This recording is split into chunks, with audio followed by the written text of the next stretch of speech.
गूंदनी रियासत हरियाणा के कस्बा गोबंदपुरा के अछूत रंबू के यहाँ पैदा हुई। उसी तरह जैसे गरीबों के बच्चे खामोशी से पैदा हो जाते हैं। रात गए जब रंबू चर्च के नशे में धुत देवरी में पड़ा था और रसीली के दर्द उठा। घर में और कोई नहीं था और शदीद तकलीफ के आलम में उसने रंबू को झंझोड़ कर उठाने की कोशिश की, लेकिन रंबू तो उस वक्त अंदर सभा में बैठा दम लगा रहा था। वो आंखें बंद किए मुस्कुराने के सिवा और कुछ ना कर सका। राजकमल ने उन सब की हालत देखी और मुस्कुराने लगी। फिर वह अपना कमरा इराम में चली गई। उस इमारत में मुलाजिम नहीं थे। उसकी वजह यही समझ में आई थी कि राजकुमार ने ये इमारत नहीं ली थी और फौरी तौर पर मुलाजमों वगैरह का बंदोबस्त नहीं हो सकता था।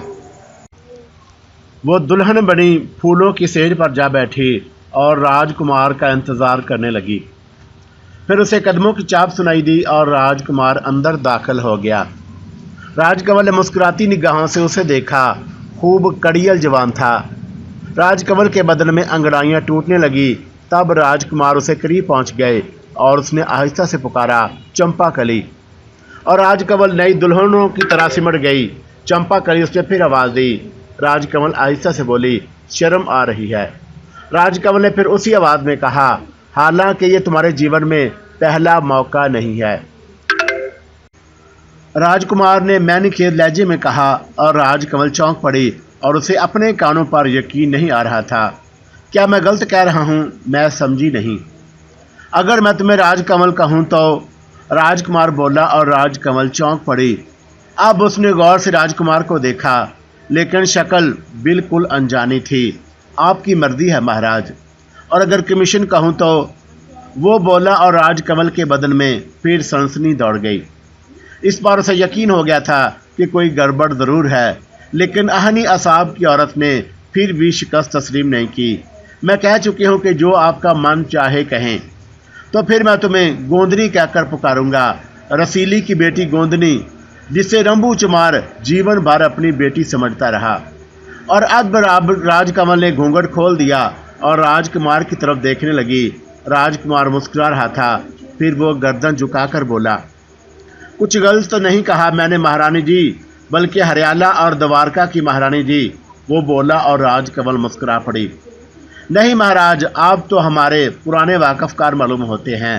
राजकमल अब संभल गई थी और अब वो सिर्फ राजकमल थी।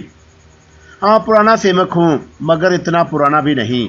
बस अजय चंद हारा की मौत के बाद मेरी तुमसे वाकफियत हुई है। अजय चंद, राजकमल आहिस्ता से बोली और उसे अपना वो नादीदा दुश्मन याद आ गया था जिसने कई बार उसे ज़िक पहुंचाने की कोशिश की थी। तो इस बार वो खुलकर सामने आ गया था। लेकिन वो और उसके ज़हन में एक और ख्याल आया, मजंडा मौजूद नहीं है। मुमकिन है कि उसकी गैर मौजूदगी की वजह से उसके दुश्मन को ये जुर्रत हुई हो, लेकिन उसके बावजूद उसने खुद पर काबू रखा। अजय चंद तुम्हारा कौन था? मेरा मित्र, मेरा भाई। राजकुमार की आवाज़ डर गई और फिर उसकी आंखें गुस्से से सुर्ख हो गई। वो खौफनाक नज़रों से राजकमल को घूरने लगा और उसने गजदार आवाज़ में कहा, और तू उसकी कातिल है। तू उसकी कातिल है। मैं तुझसे बदला लूँगा गोंदनी, मैं तुझसे बदला लूँगा चमारन। बहरहाल कुछ भी हो, उससे निमटना भी ज़रूरी था। राजकुमार का चेहरा अंगारों की तरह सुर्ख हो रहा था और राजकमल बगौर उसे ही देख रही थी। चालाक औरत फिर फंस गई थी और उसे अच्छी तरह एहसास था कि दुश्मन बेहद चालाक है। उसने जब भी और जिस मौका पर भी वार किया है, भरपूर और कामयाब वार किया है। और दूसरी बात है कि तकदीर उसका साथ नहीं दे सकी और उसके वार भी भरपूर होते हुए भी नाकाम हो गए। लेकिन आज की बात दूसरी थी। सूरत हाल बिल्कुल ही ख़राब मालूम हो रही थी। राजकमल को अपनी कमज़ोर पोजीशन का पूरा एहसास था। अगर मजंडा छुट्टी पर ना गया होता तो शायद उसका दुश्मन इस तरह खुलकर सामने ना आया होता। बहरहाल पिछले कुछ दिनों से उसने काशी बाई के यहाँ एक पुरसकून ज़िंदगी गुजारी थी।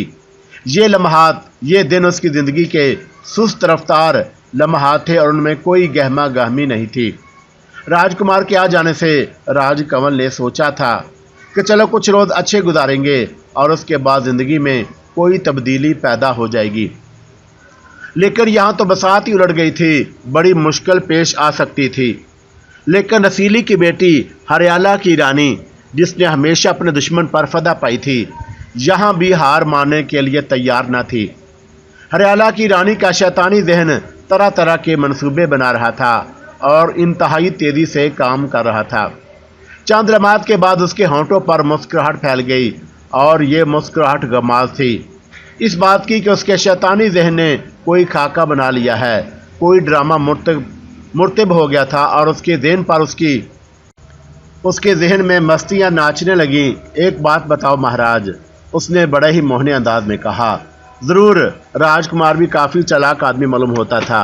अजय चंद्रहारा सचमुच तुम्हारा भाई था। क्यों, तुम्हें शक क्यों है? राजकुमार ने पूछा। इसलिए कि उसने कभी तुम्हारा नाम नहीं लिया। इसे क्या होता है? राजकुमार ने तीखी निगाहों से उसे देखा। अरे हाँ, मैं तो भूल ही गई। क्या तुम्हारा नाम सचमुच तुम्हारी सिंह ही है? तुम्हें इन बातों से कोई सरोकार नहीं होना चाहिए गोंदनी, कुमार ने कहा। देखो, ये तो बुरी बात है, राजकमल उसी अंदाज में बोली। क्यों? राजकुमार ने तीखे लहजे में पूछा। ठीक है, हम दोनों दुश्मन हैं, बल्कि यूं कहो कि तुम मेरे दुश्मन हो। तो अब तो तुम्हारे मैं कब्जे में हूँ, लेकिन क्या तुम मुझे इतना हक भी नहीं दोगे कि मैं तुमसे तुम्हारे बारे में ही बातें कर लूँ? तू बहुत चालाक है गोंदनी। क्या मतलब? मतलब ये कि गोंदनी के रतन सिंह भी कुछ कम नहीं है। मुझे पता है महाराज, मैं जानती हूँ ये बात, राजकमल ने कहा। तू कैसे जानती है? तुमने मेरे ऊपर कई वार किए हैं महाराज, और अब मैं तुम्हें ना जानूंगी तो कौन जान पाएगा? गोंदनी मुस्कुराते हुए बोली। हाँ, और तू हर बार चालाकी से मेरे दाव से बच गई है।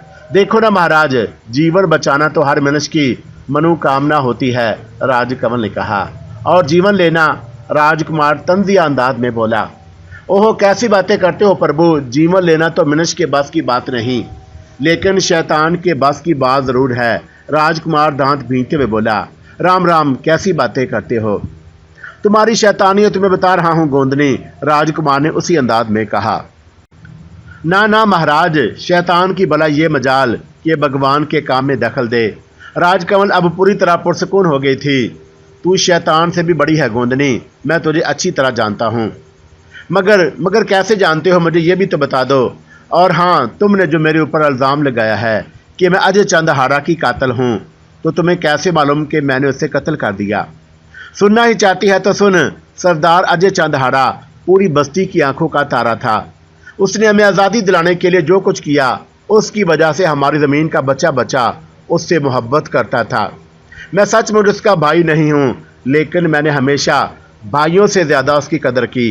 भाइयों से ज़्यादा मैं उससे मोहब्बत करता था और मैं उसके चरणों की धूल था। मैंने भी उसकी जद्दोजहद में हमेशा उसका साथ दिया, लेकिन अफसोस कि उसे तेरी तरिया चलतर से ना बचा सका और मैंने उसे खो दिया। वो अपनी मौत मर गया महाराज, राजकमल बोली। नहीं गोंदनी, उसे तूने कत्ल किया था और मुझे अच्छी तरह मालूम है। हाय राम, मैं किसी को कैसे मार सकती हूँ, तुम खुद तो सोचो, राजकमल ने कहा। और राजकुमार तंजिया अंदाज में हंसने लगा। तू तो एक ऐसी नागिन है राजकमल कि जिसको डसती है उसे खुद भी एहसास नहीं हो पाता कि तू अपना जहर उसके शरीर में उतार चुकी है। तुम्हारी राय मेरे बारे में बड़ी ही खराब है, मुझे बातों से बेवकूफ़ बनाने की कोशिश कर रही हो। राजकुमार ने गुस्से से उसे घूरा। चलो मैं चुप हो जाती हूँ, अब जो तुम्हारा मन चाहे वही करो। मेरा मन और मेरे मन में तो बड़ी बड़ी बातें हैं, सुनेगी? राजकुमार ने कहा और राजकमल सर झुकाकर बैठ गई। उसके चेहरे पर बेपनाह मासूमियत थी, आंखों में उदासी सी नमी, जिसे देखकर सख्त से सख्त दिल पानी हो जाए। लू यूं लगता था जैसे वो एक मासूम अल्लड़ सी दोशीदा हो और रिया फरेब का उससे करीब से भी गुजर ना हुआ हो। राजकुमार तंजिया निगाहों से उसे घूर रहा था। यूं लगता था जैसे वो राजकमल की निदाओं से मुतासर ही ना हुआ हो और राजकमल को एहसास होता जा रहा था कि सूरत हाल वाकई ज़्यादा ख़तरनाक है। बहर सूरत मुकाबला सख्त था और मुकाबले का मज़ा वाह उसी वक़्त आता है जब मद्दे मुकाबल भी सख्त हो। चट्टान को रेजा रेजा करने में किस कदर लुत्फ़ आता है, ये तो राजकमल ही जानती थी। बहर सूरत वो उसी तरह सर झुकाए बैठी रही। तब राजकुमार ने एक गहरी सांस ली और अपनी जगह से उठ खड़ा हुआ। राजकमल ने मुस्तरबाना अंदाज में उसे देखा और फिर बोली, क्षमा नहीं करोगे महाराज, अच्छा क्षमा, राजकुमार ने गहरी आवाज में कहा। हाँ, तुम मुझे दोषी समझते हो ना? सिर्फ समझता हूँ क्या, तुम हो नहीं? नहीं महाराज, मैं भला हाड़ा की जान कैसे ले सकती थी? वो तो मेरा साथी था, दोस्त था। गोंदनी, मैं तुमसे अच्छी तरह वाकिफ हो गया हूँ। नहीं महाराज, तुम मेरे बारे में गलत सोच रहे हो। धर्मांध की हत्या क्या तूने नहीं की? तो तेरे उस हसीन मुखड़े के पीछे जो विष लहरें ले रहा है, मेरी आंखें उसे ना आशना नहीं हैं। भगवान की सौगंध, भगवान ने तुझे जैसी मासूम सुंदरता दी है, उसे देखकर बड़े बड़े मोम हो जाते हैं। मगर मेरा मन मेरा अपना नहीं है गोंदनी। वहाँ तो देखते हुए लोहे का एक टुकड़ा रखा गया है। मेरे सीने में आग ही आग है, बदले की आग, इंतकाम की आग। तू मत भूल कि उसमें कब उस आग को अपने सीने से बाहर निकाल दूँ गोंदनी। तू नहीं जानती गोंदनी को हाड़ा मुझे कितना प्यारा था। मैं और वो बचपन के साथी थे, दोस्त थे। हम एक दूसरे को बहुत चाहते थे गोंदनी। हमने एक साथ संसार में आँख खोली थी और फिर एक साथ हम दोनों पले बड़े। मैंने कदम कदम पर हाड़ा के लिए जान की बाजी लगाई है गोंदनी, लेकिन भगवान की सौगंध, अगर औरत का मामला ना होता और हाड़ा जीवन में पहली बार मुझ से अपनी कोई बात ना छुपाता, तो तेरी क्या मजाल थी कि तू उसका बाल भी बीका कर सकती। परंतु भगवान को यही मंजूर था और वो तेरे हाथों मारा जाए। मगर तू मुझसे बदले काक नहीं छीन सकती राजकमल। मैं तुझे ऐसी मौत मारूंगा कि सारे जीवन की चालाकियां धरी की धरी रह जाएंगी। तो मार दो ना, ऐसी धमकियां क्यों दे रहे हो? राजकमल ने बदस्तूर उसी अंदाज में कहा। ऐसे नहीं राजकमल, ऐसे नहीं। फिर कैसे? वो महबूबाना अंदाज में उसके सामने झुकती हुई बोली। तेरे वार मुझ पर ना चलेंगे राजकमल। जिस तरह तू शिकार को तड़पा कर मारे है, उसी तरह मैं भी तुझे तड़पा कर मारूंगा।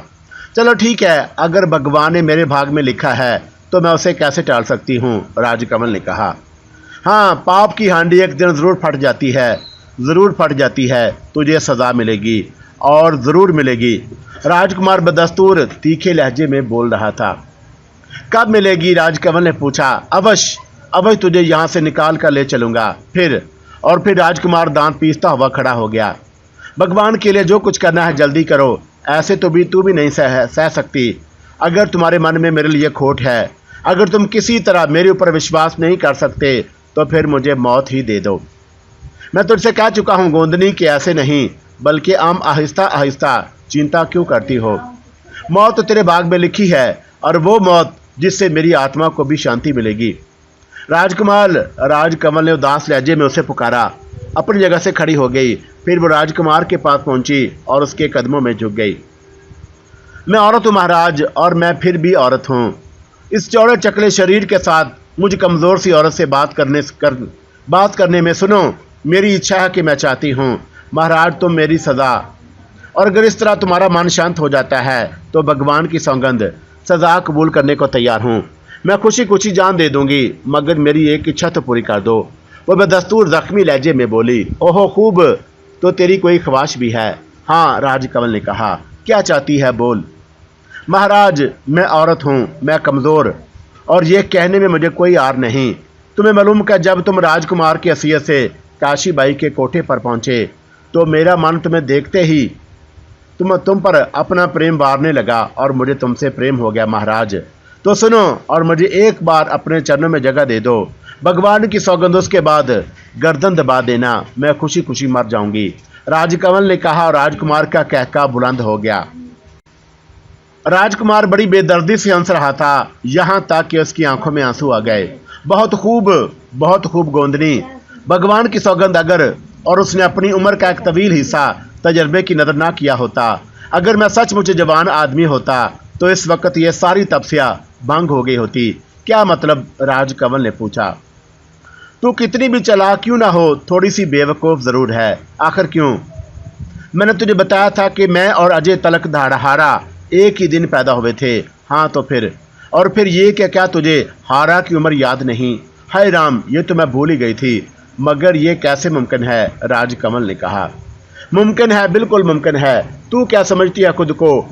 पिंडित धर्मी मानव की आत्मा हत्या करके और उनके जीवन भर की तपस्या भंग करके तूने ज्ञान हासिल किया। क्या तू समझती है कि वो इतना मुकम्मल है कि संसार में उसके सिवा कोई ज्ञान ही नहीं? राजकुमार उसे बोल रहा था। क्यों नहीं महाराज, राजकमल बोली। तो सुन, मैं भी बचपन से संसार की बातों से दूर रहता था और उसे भी ज्ञान हासिल करने का बड़ा ही शौक था, और मैंने इस सिलसिले में हर मनुष्य की प्रार्थना शुरू की और भगवान ने भी मुझे कुछ दे दिया, और मुझे जो कुछ मिला मैंने भगवान ही के चरणों में वान कर देना चाहता था। लेकिन फिर मेरा भाई मर गया और मेरा संसार लुट गया।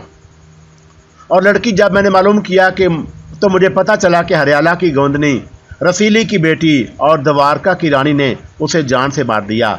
तब मैंने अपनी तपस्या को दूसरा रंग दे दिया और तुझसे बदला लेने चल पड़ा।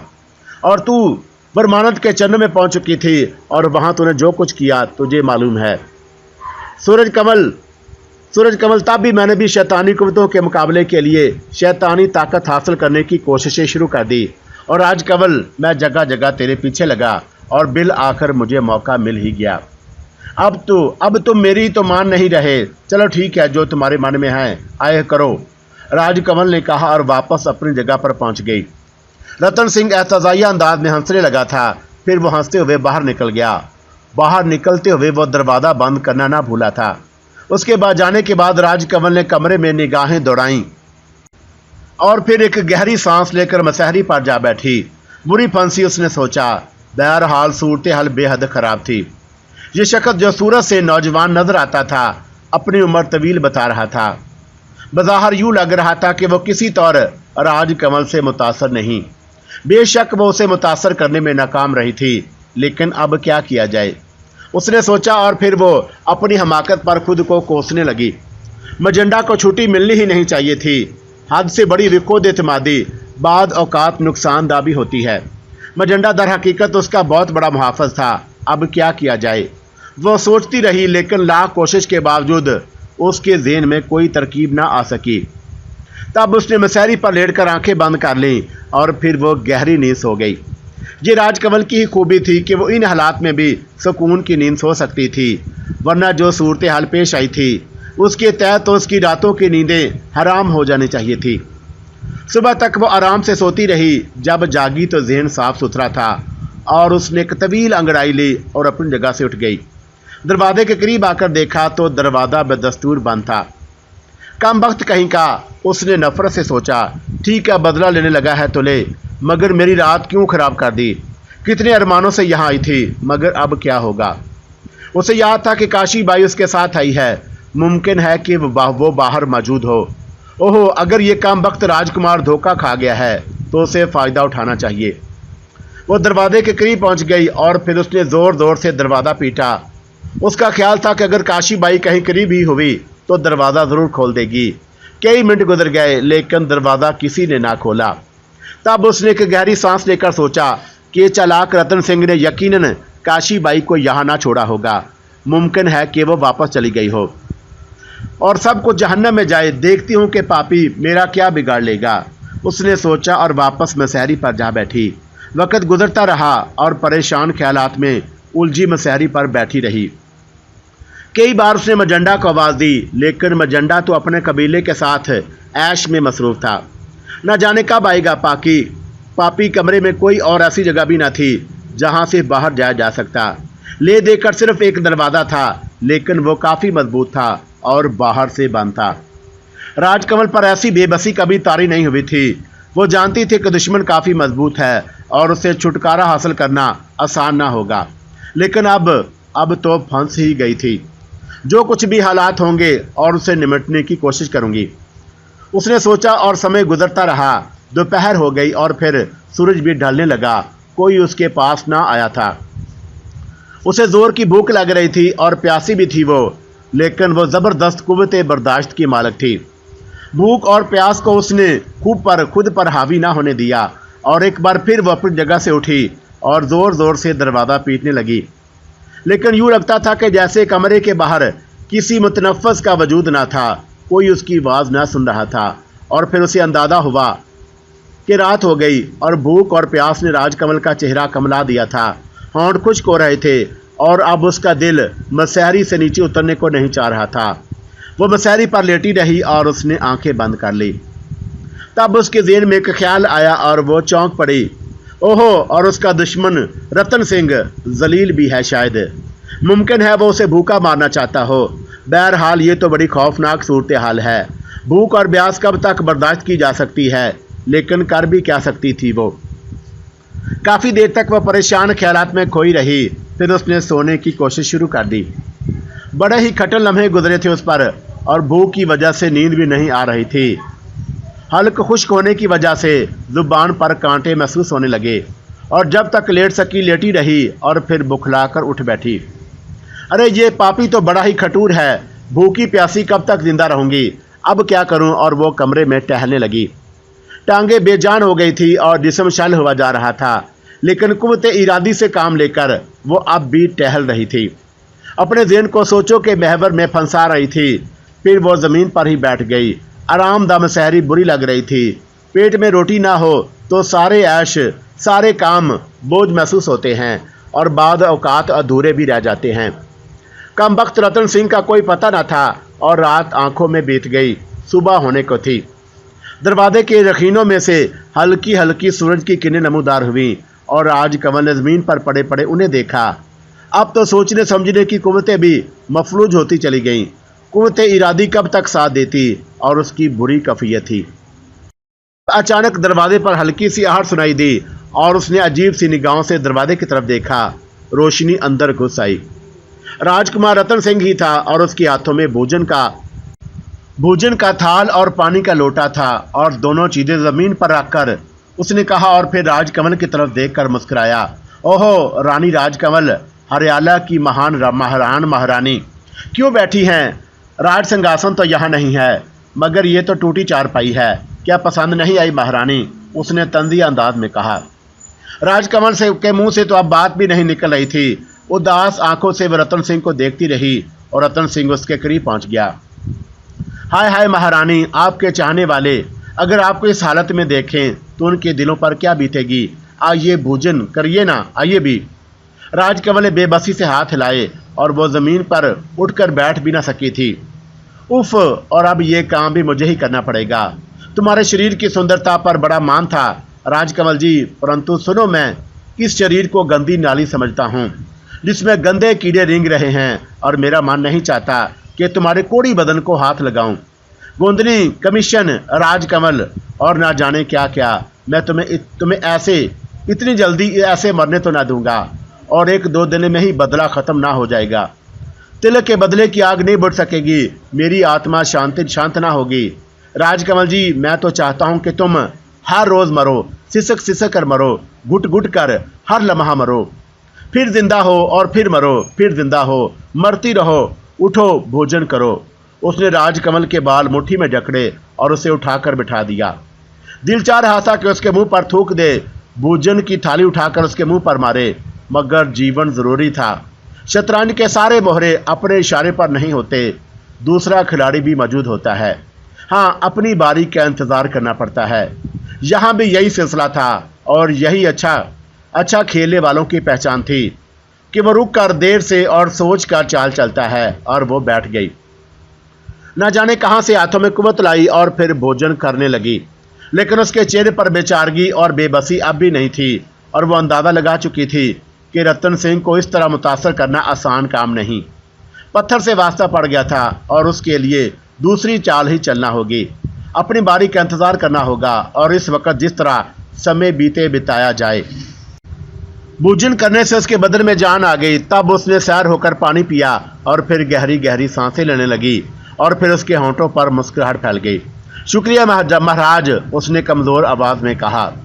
शुक्रिया की ज़रूरत नहीं है गोंदनी, मैं तुम्हें हर हाल में ज़िंदा रखना चाहता हूँ, रतन सिंह ने कहा। परंतु यह जीना तो नहीं है महाराज। राजकमल फीकी सी मुस्कुराहट से बोली, और रतन सिंह उसकी शक्ल देखने लगा। कितनी अदाएँ थी उसमें, उस जहरीली लागन को मिनटों में दूसरों को घायल कर देने में। हरियाला की खूबसूरत लेकिन खतरनाक नागन, जिसका हर सांस जहर आलूद था, जिसका बराह रास्त शैतान से राब्ता था, जिसकी हर सांस हर चाल सियासत से भरपूर होती थी। नागन। रतन सिंह ने दिल ही दिल में दांत पीसे, और फिर बोला, यही तो मैं चाहता हूँ गोंदनी महारानी, कि तुम जीवन को जीवन ना समझो और जीती रहो। बड़ी सख्त सजा है महाराज, राजकमल ने गहरी सांस लेकर कहा। काश मेरे पास इससे भी कोई सख्त सजा होती तो वो मैं तुम्हें देने से बाज ना आता राजकमल, रतन सिंह ने दांत भींचते हुए कहा। वो बड़े ही कठोर हो महाराज, तुझसे ज्यादा। रतन सिंह उसे गहरी नजरों से देखता हुआ बोला।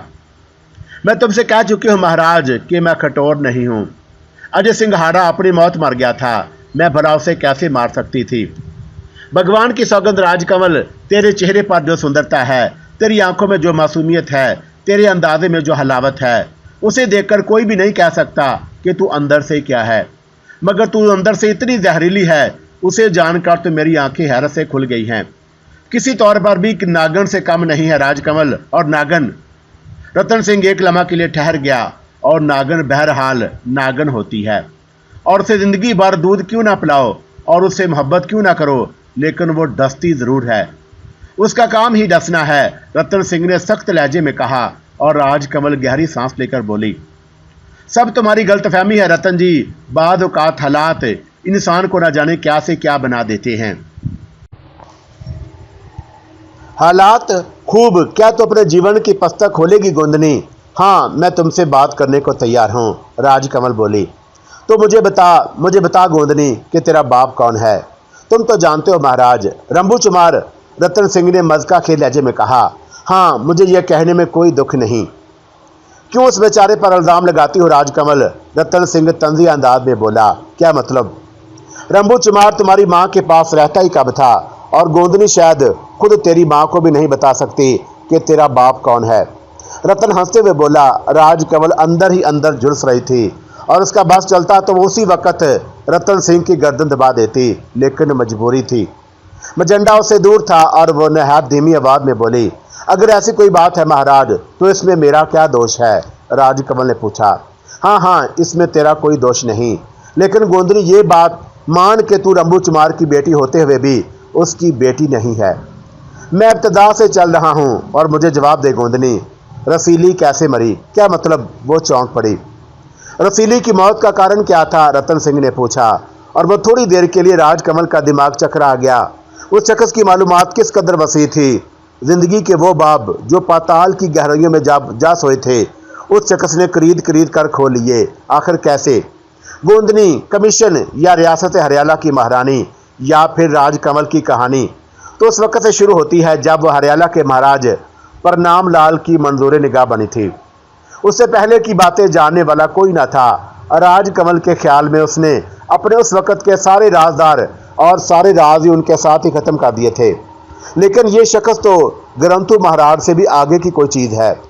बहरहाल दुश्मन के सामने भी सोच में वक्त ज़ाया करना उसका काम नहीं था। चुनाचा उसने मुस्कुराते हुए रतन सिंह की तरफ देखा। रसीली की मौत का कारण वो आहिस्ता से बोली।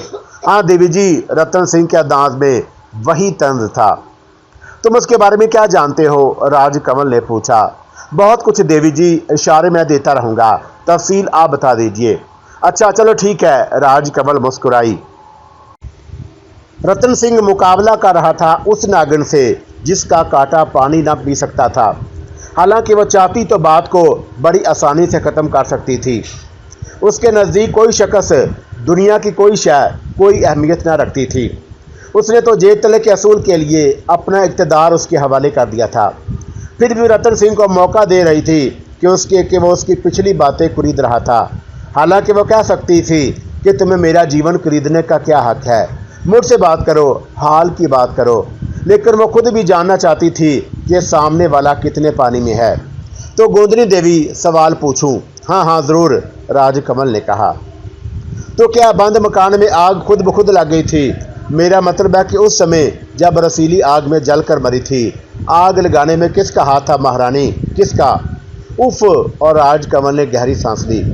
इतना तो मैं जानती हूँ महाराज कि तुमने ये सब कुछ अपने ज्ञान से ही मालूम किया है। हाँ गोंदनी, मैं इससे इनकार तो नहीं करता। मैंने तेरे लिए बड़ी तपस्या की है, बड़े कष्ट भोगे हैं। मैंने गोंदनी तेरे बारे में सब कुछ जान लेने के लिए, तेरा गुजरा हुआ जीवन जानने के लिए, तेरी शैतानी हरकत जानने के लिए बहुत मेहनत की है गोंदनी, बहुत ज़्यादा। और अगर तेरा साथी मजंडा तेरे साथ न होता तो अब से पहले, बहुत पहले तू मेरे चुंगल में आ गई होती। अजय चंद्हाड़ा की मौत मेरे दिल में नासूर डाल चुकी है। मेरा भाई मर गया और मैंने अपना जीवन सिर्फ इसलिए उसे दान कर दिया कि मैं तुझसे बदला लूँ। तुझसे इंतकाम लूं, तुझसे जहरीली औरत तुझसे। रतन सिंह की आंखों में चिंगारियां झुलस रही थीं। बदले की भावना मन से निकाल क्यों नहीं देते महाराज? कह चुका हूं ना कि मेरा जीवन तो बदले के लिए ही रह गया है। अगर बदले की भावना मन से निकल जाएगी तो फिर मुझे शमशान की का रुख करना पड़ेगा। किस तरह बदला लेना चाहते हो? राजकमल ने पूछा। भगवान की सौगंध, मन चाहता है कि तुझे गर्दन से पकड़कर मार दूं, लेकिन सिर्फ इसलिए नहीं मारता कि तू मर जाएगी, और मैं तो इतनी जल्दी तू मर जाए। अजय चंद की मौत ने जो जहर मेरे जिस्म में घोल दिया है, मैं चाहता हूं कि आहिस्ता आहिस्ता तुझे मारूं।